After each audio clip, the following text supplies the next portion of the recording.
Marley was dead to begin with.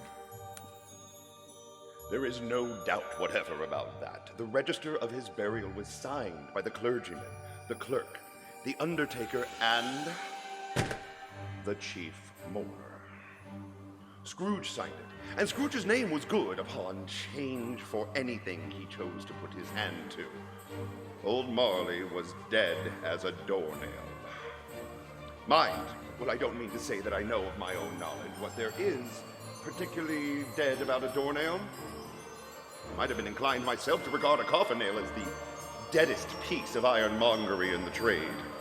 But the wisdom of our ancestors is in the simile, and my unhallowed hands shall not disturb it, or the country's done for.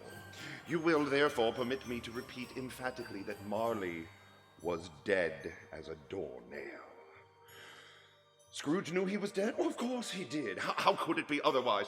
Scrooge and he were partners for I don't know how many years. Scrooge was his sole executor, his sole administrator, his sole assign, his sole residuary legatee, his sole friend, and sole mourner. And even Scrooge was not so dreadfully cut up by the sad event that he was an excellent man of business on the very day of the funeral, and solemnized it with an undoubted bargain. The mention of Marley's funeral brings me back to the point I started from. There is no doubt that Marley was dead. This must be distinctly understood, or nothing wonderful can come of the story I am going to relate. If it were not perfectly convinced that Hamlet's father died before the play began, there would be nothing more remarkable in his taking a stroll at night in an easterly wind upon his own ramparts than there would be in any other middle-aged gentleman rashly turning out after dark in a breezy spot, say, St. Paul's churchyard, for instance, literally to astonish his son's weak mind. Scrooge never painted out old Marley's name. There it stood, years afterward, above the warehouse door, Scrooge and Marley. The firm was known as Scrooge and Marley. Sometimes people new to the business called Scrooge Scrooge, and sometimes Marley, but he answered to both names. It was all the same to him. Oh, but he was a tight-fisted hand at the grindstone, Scrooge, a squeezing, wrenching, grasping, scraping, clutching, covetous old sinner, hard and sharp as a flint from which no steel had ever struck out generous fire, secret, self-contained, and solitary as an oyster. A cold within him froze his old features, nipped at his pointed nose, shriveled his cheeks, stiffened his gait, made his eyes red, his thin lips blue, and spoke out shrewdly in his grating voice. A frosty rime was on his head, and his eyebrows, and his wiry chin. He carried his own low temperature, always about with him. He iced his office in the dog days, and didn't thaw it 1 degree at Christmas. External heat and cold had little influence on Scrooge. No warmth could warm, no wintry weather chill him. No wind that blew was bitterer than he. No falling snow was more intent upon its purpose. No pelting rain less open to entreaty. Foul weather didn't know where to have him. The heaviest rain and snow and hail and sleet could boast advantage over him in only one respect. They often came down handsomely, and Scrooge never did. Nobody ever stopped him in the street with gladsome looks. "Oh, my dear Scrooge, how are you? When will you come see me?" No beggars implored him to bestow a trifle. No children asked him what o'clock. No man or woman ever once in his life inquired the way to such and such a place of Scrooge. Even the blind men's dogs appeared to know him, and when they saw him coming on, would tug their owners into doorways and up courts. And then they would wag their tails as though they say, "No eye at all is better than an evil eye, dark master." But what did Scrooge care? It was the very thing he liked, to edge his way along the crowded paths of life, warning all human sympathy to keep its distance of what the knowing ones call nuts to Scrooge. Once upon a time, of all good days in the year, on Christmas Eve, old Scrooge sat busy in his counting house. It was cold, bleak, biting weather, foggy withal, and he could hear the people in the court outside go wheezing up and down, beating their hands upon their breasts and stamping their feet on the pavement stones to warm them. The city clocks had only just gone 3, but it was quite dark already.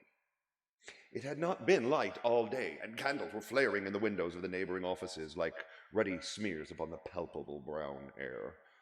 The fog came pouring in at every chink and keyhole, and was so dense without that although the court was of the narrowest, the houses opposite were mere phantoms. To see the dingy cloud come drooping down, obscuring everything, one might have thought that nature lived hard by and was brewing on a large scale. The door of Scrooge's counting house was open that he might keep his eye upon his clerk, who in his dismal little cell beyond, a sort of tank, was copying letters. Scrooge had a very small fire. The clerk's fire was so very much smaller that it looked like one coal. But he couldn't replenish it, for Scrooge kept the coal box in his own room, so surely as the clerk came in with a shovel, the master predicted that it would be necessary for them to part. Wherefore the clerk would put on his white comforter and tried to warm himself at the candle, in which effort, not being a man of strong imagination, he failed. "A Merry Christmas, Uncle! God save you!" cried a cheerful voice. It was the voice of Scrooge's nephew, who came upon him so quickly that this was the first intimation he had of his approach. "Bah!" said Scrooge. "Humbug!" For he had so heated himself with rapid walking in the fog and frost, this nephew of Scrooge's, that he was all aglow. His face was ruddy and handsome. His eyes sparkled and his breath smoked again. "Christmas a humbug, Uncle, are you?" said Scrooge's nephew. "You don't mean that, I am sure." "I do. Merry Christmas. What right have you to be merry? What reason have you to be merry? You're poor enough." "Oh, come then," returned the nephew gaily. "What right have you to be dismal? What reason have you to be morose? You're rich enough." Scrooge, having no better answer ready at the spur of the moment, said, "Bah!" again, and followed it up with, "Humbug!" "Don't be cross, Uncle," said the nephew. "What else can I be, when I live in a world of fools as this? Merry Christmas? Out upon Merry Christmas. What's Christmas time to you but a time for paying bills without money, a time for finding yourself a year older and not an hour richer, a time for balancing your books and having every item in them round a dozen a month presented dead against you?" "If I could work my will," said Scrooge indignantly, "every idiot who goes about with Merry Christmas on his lips should be boiled in his own pudding and buried at the stake of holly through his heart. He should."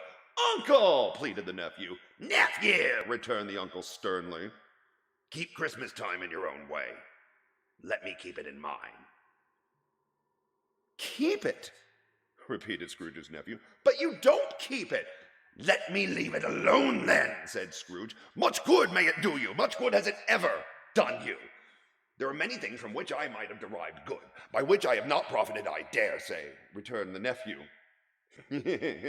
"Christmas among the rest, but I am sure I have always thought of Christmas time, and when it come round from the veneration due to its sacred name and origin, if anything belonging to it can be apart from that, a good time, a kind, forgiving, charitable, pleasant time, the only time I know of in the long calendar year when men and women seem by one consent to open their shut-up hearts freely, and to think of people below them as if they really were fellow passengers to the grave, and not another race of creatures bound on other journeys. And therefore, Uncle, though it is never but a scrap of gold in my pocket, I believe it has done me good, and will do me good, and I say, God bless it." And the clerk in the tank involuntarily applauded. Becoming immediately sensible of the impropriety, he poked at the fire and extinguished the last frail spark forever.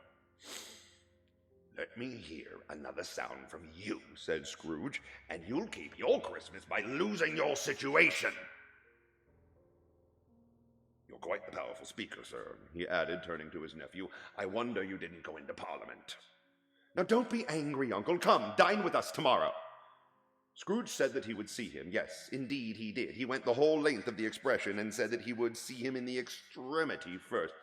"But why?" cried Scrooge's nephew. "Why?" "Why did you get married?" said Scrooge. "Because I fell in love." "Because you fell in love," growled Scrooge, as if that were the one thing in the world more ridiculous than a Merry Christmas. "Good afternoon." "Nay, Uncle, but you never came to see me before that happened. Why give it a reason for not coming now?" "Good afternoon," said Scrooge. "I want nothing from you. I ask nothing of you. Why can we not be friends?" "Good afternoon," said Scrooge. "I am sorry. with all my heart to find you so resolute.